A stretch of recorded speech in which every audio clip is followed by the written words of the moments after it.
Boulder, Colorado, December 25, 1996. The Ramsey family's elegant home stood decorated with Christmas lights, glowing against the cold winter night.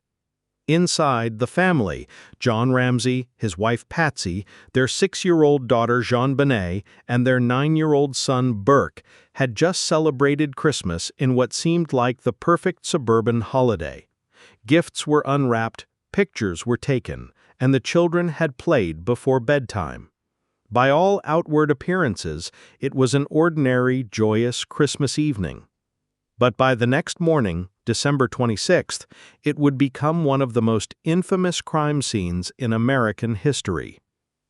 At around 5:30 a.m., Patsy Ramsey awoke in her large home and prepared for the family's planned trip to Michigan later that day.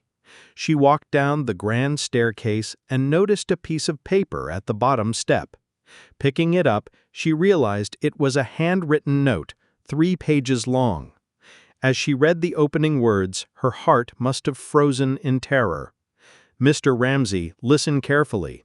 We are a group of individuals that represent a small foreign faction. We respect your business, but not the country that it serves." The note demanded $118,000 for the safe return of JonBenet, specifying that John should withdraw the money from his account and prepare it in $120 bills. The writer warned against calling police or friends, claiming that doing so would result in JonBenet's immediate execution.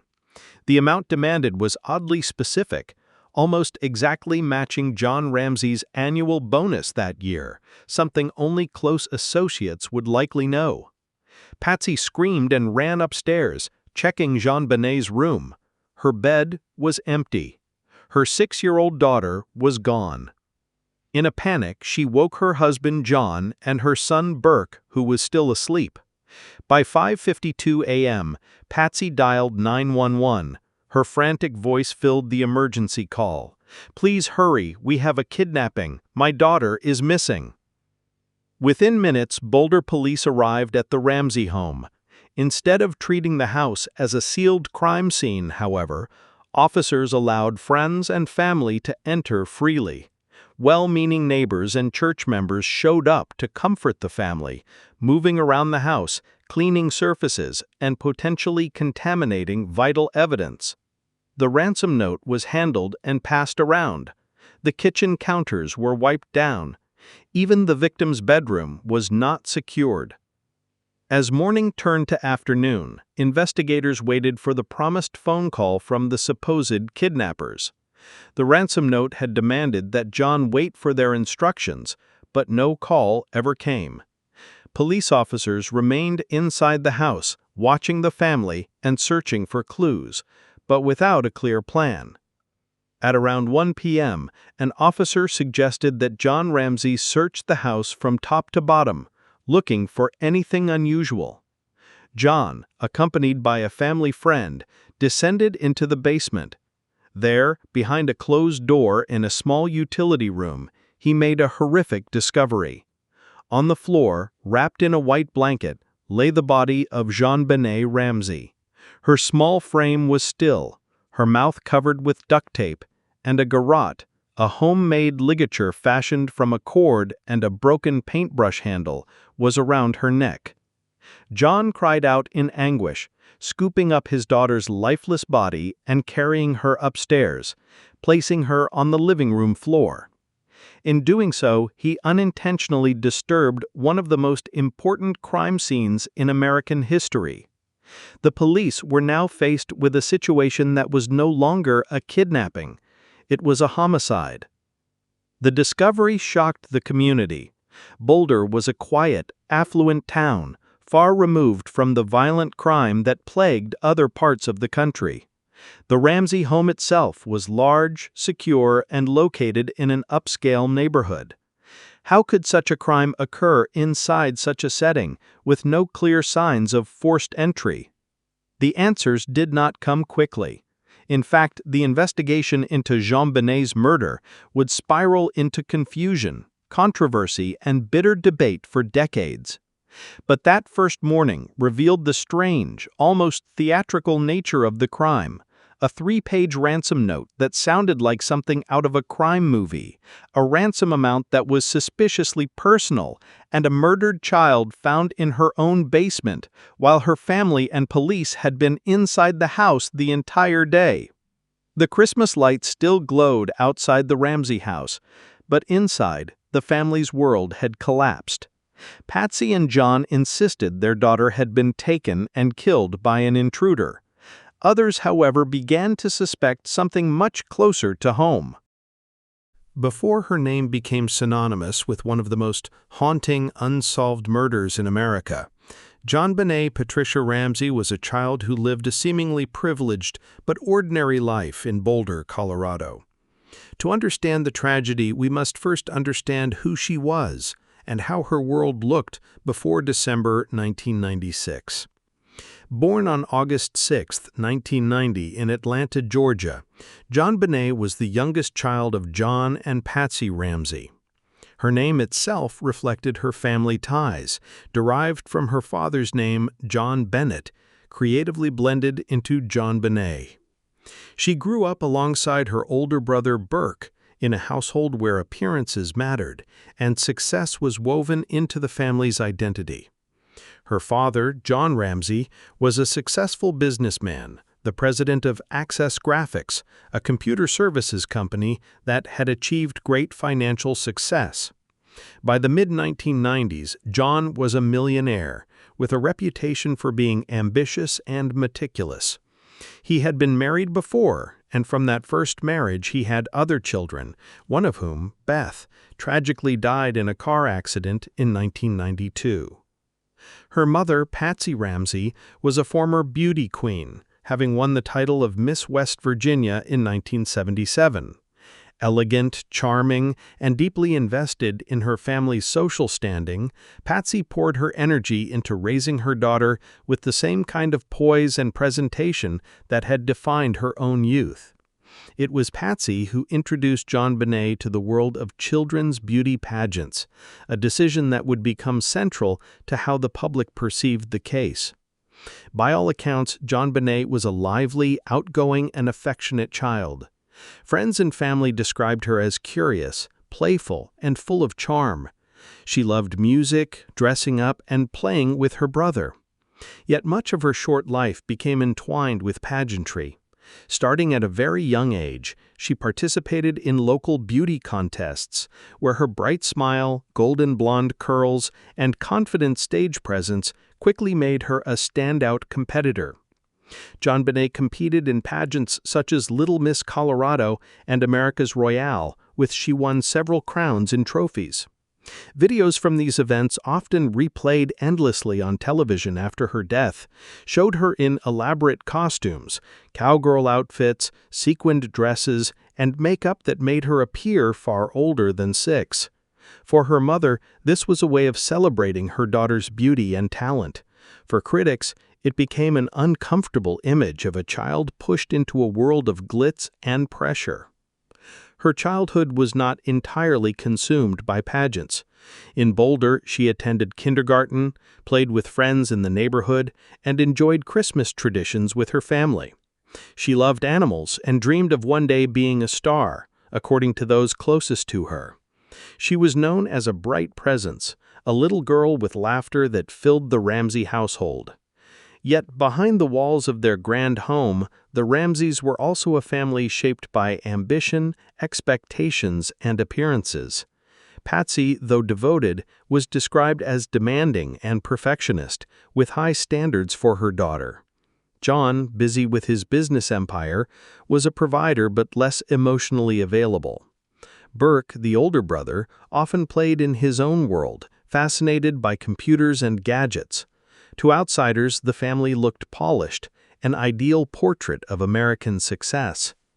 When news of JonBenet's murder broke, the pageant photos of a 6-year-old girl in tiaras, makeup, and dazzling costumes were broadcast everywhere. Instead of showing her as a typical child, the media locked on to this image of glamour, creating a disturbing clash between innocence and adult-like presentation. To many Americans, this amplified the horror. How could a child who looked like a princess on stage end up brutally murdered in her own home? But who JonBenet truly was went far beyond those photographs. She was a beloved daughter, a sister, and a child whose life had barely begun. Her bright personality and promising future were cut short, leaving behind only haunting images and unanswered questions. This contrast between the real JonBenet and the public JonBenet would later shape not just the investigation, but the cultural storm that followed. The case wasn't only about a murder, it was about the life of a little girl who, in death, became a symbol, a mystery, and a lightning rod for debates about family, media, and justice. When police were first called to the Ramsey residence on the morning of December 26, 1996, they thought they were dealing with a kidnapping. At 5:52 a.m., Patsy Ramsey had dialed 911 in a frantic, broken voice, telling the operator that her 6-year-old daughter was missing and that she had found a ransom note left on the back staircase. This call marked the beginning of what would become one of the most mishandled crime scenes in American history. The Ramsey home, a sprawling 7,000-square-foot house in an upscale Boulder neighborhood, should have been immediately sealed and secured. Instead, friends and neighbors were allowed to come and go, contaminating potential evidence. Police at the time admitted they were overwhelmed. Not only was this a wealthy, well-connected family, but it was also the day after Christmas, when staffing was thin and resources were stretched. Mistakes made that morning would haunt the case for decades. The most unusual and perplexing element was the ransom note, found by Patsy on the back staircase. It was a 3-page handwritten letter addressed to the Ramseys demanding $118,000 for JonBenet's safe return.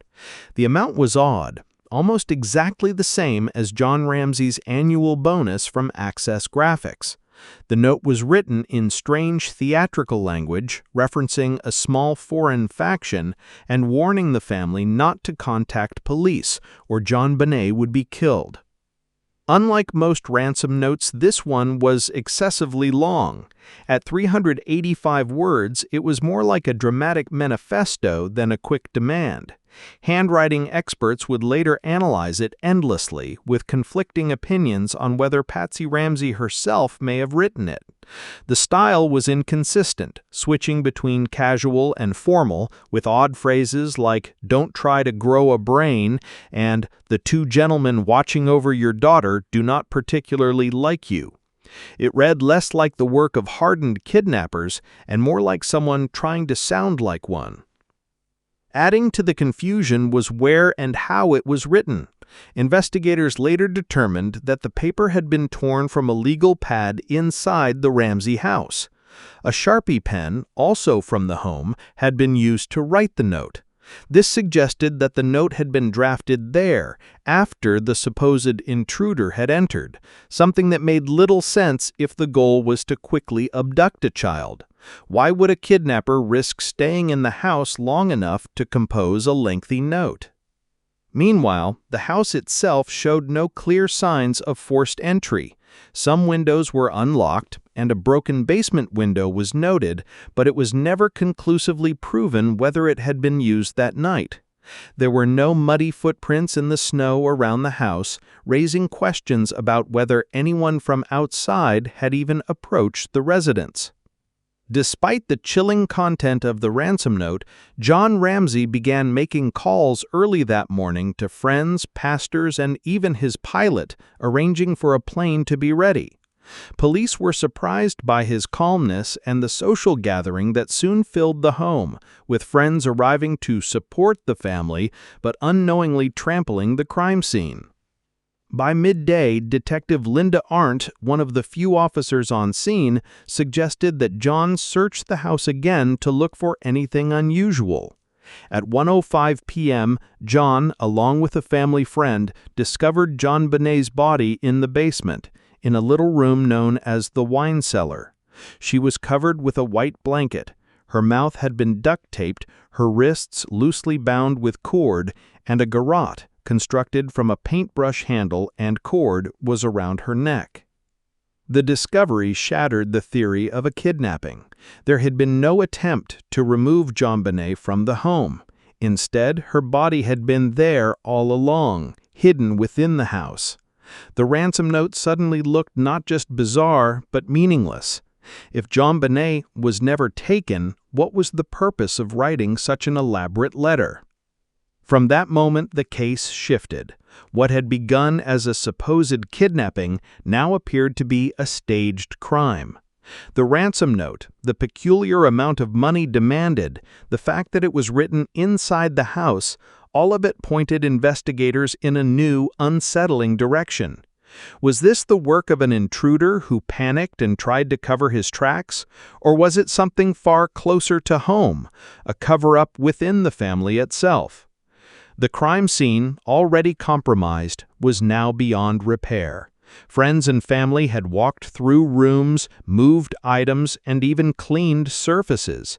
Crucial evidence may have been destroyed before investigators ever had the chance to properly examine it. The ransom note remained one of the most scrutinized pieces of evidence, but instead of bringing clarity, it only deepened the mystery.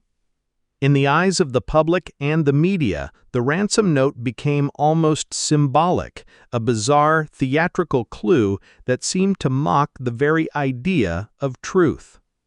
For many, it cemented the feeling that nothing about the Ramsey case would be straightforward. When JonBenet's body was discovered in the basement, the entire direction of the investigation shifted. What had begun as a possible kidnapping now appeared staged, and suspicion turned inward, toward the family themselves. Almost overnight, the public, police, and media began to ask, did someone inside the Ramsey household kill JonBenet? From the beginning, detectives noted strange inconsistencies in the Ramseys' behavior. Patsy Ramsey claimed to have woken up early that morning to prepare for a family trip to Michigan. She said she went down the back staircase and found the ransom note on the steps. But investigators wondered why she would immediately assume JonBenet had been kidnapped without first checking her daughter's room thoroughly. When questioned, Patsy admitted she had not even opened JonBenet's bed fully before calling 911. John Ramsey's actions also raised eyebrows. After police arrived, he appeared calm and collected, even calling friends and arranging for a private jet before his daughter's body had been found. Later, when he discovered JonBenet in the basement, he lifted her body and carried her upstairs, an emotional, human act for a father, but one that contaminated the crime scene even further. Detectives found it odd that a man supposedly hoping for his daughter's safe return had already been planning to leave town that very morning. Then came the ransom note. Handwriting experts pored over it for months. While no definitive conclusion was ever reached, several analysts suggested similarities between Patsy's writing and the note. Some believed it was staged to make the crime look like a kidnapping gone wrong. The unusual ransom amount, $118,000, almost exactly John's recent Christmas bonus, only deepened suspicions. By mid-1997, police were strongly considering the Ramseys as their primary suspects. Three main theories emerged. Some believed Patsy Ramsey, in a fit of anger or frustration, may have struck JonBenet, accidentally causing a fatal injury. Fearing consequences, she or both parents staged the crime scene to look like a kidnapping gone wrong. The ransom note, written on their own stationery, fit this narrative. The garrote and bindings may have been added later to mislead investigators. Another theory centered around 9-year-old Burke Ramsey, JonBenet's older brother. Some speculated that Burke, jealous or frustrated, may have lashed out at JonBenet, perhaps by hitting her with a blunt object. The parents, upon discovering what had happened, allegedly staged the scene to protect their son. This theory gained traction after Burke gave odd, flat-toned interviews and seemed emotionally detached from the tragedy, though psychologists noted that children often process grief differently. Despite suspicions against the family, others argued that an unknown intruder entered the home that night. Evidence supporting this theory included an open basement window, unidentified DNA found in JonBenet's underwear, and the possibility that someone had been watching the house. Advocates of this theory pointed out that no parent would strangle their child with a garrote and then pen a bizarre ransom note. If staging, why go to such extremes? As the investigation dragged on, the relationship between the Ramseys and Boulder police grew increasingly strained. Detectives wanted formal interviews. The Ramseys often resisted or insisted on conditions. Their reluctance fueled public suspicion.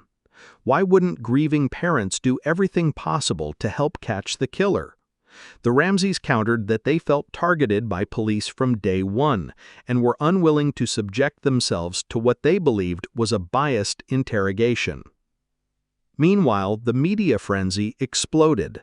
Tabloids painted the Ramseys as guilty. Television pundits speculated nightly. JonBenet's history as a child beauty pageant contestant added a sensational element, with pageant footage of her in dresses, makeup, and crowns broadcast endlessly. Critics accused the Ramseys of sexualizing their daughter, while defenders argued she was simply enjoying a hobby. But the imagery was powerful and unsettling to many viewers. The case became less about evidence and more about perception. To the public, every action of the Ramseys was dissected. John's stoicism, Patsy's dramatic interviews, Burke's odd responses. Some saw guilt in their behavior, others saw traumatized innocence. Theories multiplied, but solid evidence remained elusive. By the late 1990s, Boulder police informally admitted they had no smoking gun against the family.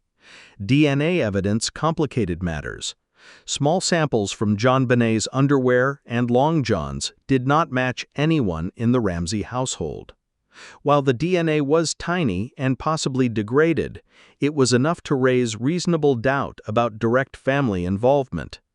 If the DNA truly belonged to the killer, then the Ramseys might be innocent. Still, suspicion never fully lifted. For years, they lived under a cloud of public doubt. Even when, in 2008, new DNA testing officially cleared them of involvement, many in the public continued to believe the family knew more than they ever revealed. Theories about the Ramseys became more than just speculation. They became a cultural obsession, a mirror through which people debated parenting, privilege, and the criminal justice system.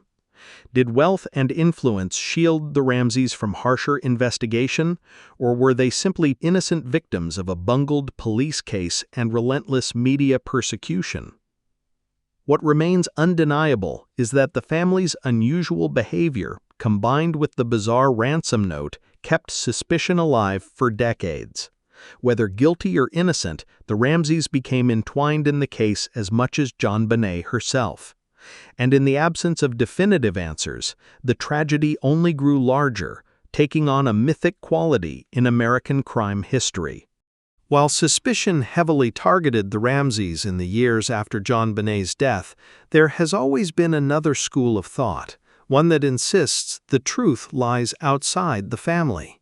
The intruder theory has remained a strong alternative, supported by both physical evidence and lingering questions about the crime scene itself. Investigators noted that a small basement window was cracked open and a suitcase had been placed beneath it, almost as if it had been used as a step. Some officers dismissed this as insignificant. John Ramsey had admitted the window was sometimes left ajar, but for others, it was proof that someone had entered the home that night. If so, it suggested the crime was not staged, but rather a brutal attack carried out by someone lurking outside. Adding to the case for an intruder was the unidentified male DNA found in JonBenet's underwear and long johns. Although the sample was tiny and degraded, later advancements in testing confirmed it did not belong to any Ramsey family member. To some, this was the smoking gun, evidence of an outsider's presence in the crime. If the DNA truly came from JonBenet's attacker, then the family could not have been directly responsible. Several potential suspects emerged over the years. One was a man named Bill McReynolds, a family friend who had played Santa Claus at a party JonBenet attended just days before her death. His wife had written a disturbing play about a young girl being kidnapped and murdered, which raised eyebrows. Still, no hard evidence ever tied him to the crime. Another figure was John Mark Carr, a school teacher who, in 2006, shockingly confessed to killing JonBenet. His confession, however, was inconsistent and contradicted known facts. DNA testing quickly cleared him, and he was dismissed as a disturbed man seeking attention. More chilling were theories about a possible stalker or predator who had been watching the Ramsey home. JonBenet, a frequent pageant contestant, had often been photographed and placed in the public eye. Some investigators speculated that a pedophile obsessed with her beauty could have broken in that night, lying in wait until the family was asleep. The bindings, the garrote, and the sexual nature of the crime seemed to support the idea of a sadistic intruder rather than panicked parents staging a cover-up. Yet even the intruder theory left questions unanswered. Why would a stranger take the time to write a 3-page ransom note inside the house, using paper and pens from the Ramseys' own kitchen? Why demand the oddly specific sum of $118,000? And how could someone unfamiliar with the home navigate its winding hallways and hidden basement so effectively in the dark? This is where darker possibilities emerge, possibilities that go beyond either a random break-in or a simple domestic tragedy. Some theorists have suggested that JonBenet's death might be linked to a wider network of exploitation, pointing to the ransom note as evidence of more than one person's involvement. The bizarre phrasing, "We are a group of individuals that represent a small foreign faction," has long fueled speculation that the crime could have been connected to something organized, not just an individual act of violence. Others see in the note the hand of a sadistic mind playing a cruel game, someone who wanted not only to harm but to taunt, to create confusion so deep that the case would never be solved. In that sense, JonBenet's murder feels almost ritualistic, layered with psychological manipulation. The intruder theory has both defenders and critics. Supporters highlight the DNA, the open window, and the brutal staging of the crime. Critics argue that the lack of forced entry, the use of the family's own notepad, and the sheer improbability of writing such a lengthy ransom note during a break-in all point back to the Ramseys. But the truth may lie in between. Perhaps an intruder was present, yet the family knew more than they ever revealed. Or perhaps the DNA was secondary transfer, unrelated to the crime itself. In a case this complex, every answer seems to create more questions. Over time, the debate between the family theory and the intruder theory has become one of the most divisive aspects of the JonBenet Ramsey case. Each side has compelling arguments, but neither can fully explain every detail. And so, decades later, we are left with the same haunting uncertainty. Was this the act of desperate parents, a jealous sibling, a lurking predator, or something far darker and more organized than anyone dares to imagine? JonBenet Ramsey's murder has lingered in America's consciousness not only because of the horror of the crime, but because it remains unsolved nearly 3 decades later. Every unresolved detail, every unanswered question has turned the case into something more than a tragedy. It has become a mirror reflecting the flaws, obsessions, and contradictions of society itself. From the moment news broke in late December 1996, JonBenet became a symbol. To some, she represented the innocence of childhood destroyed by violence. To others, she became a face of America's true crime culture, a case dissected endlessly on talk shows, in tabloids, and later on the internet. The pageant photos of her in makeup and glittering costumes made headlines worldwide, sparking debates about beauty culture, parental choices, and the ways society views children. Her image, sometimes angelic, sometimes unsettling, was broadcast everywhere, forever entwining her short life with larger cultural conversations. The case also highlighted deep failures in the justice system. The Boulder Police Department's early mishandling of the crime scene destroyed critical evidence, leaving investigators to fight over scraps of information. Jurisdictional disputes, media leaks, and the rush to judgment against the Ramseys cast a long shadow over the investigation. For many, JonBenet's case became the prime example of how police bias and procedural mistakes can derail the search for truth. Even as DNA testing advanced and new forensic tools emerged, those early errors remained irreversible. JonBenet's story also marks the beginning of a new era of public obsession with true crime.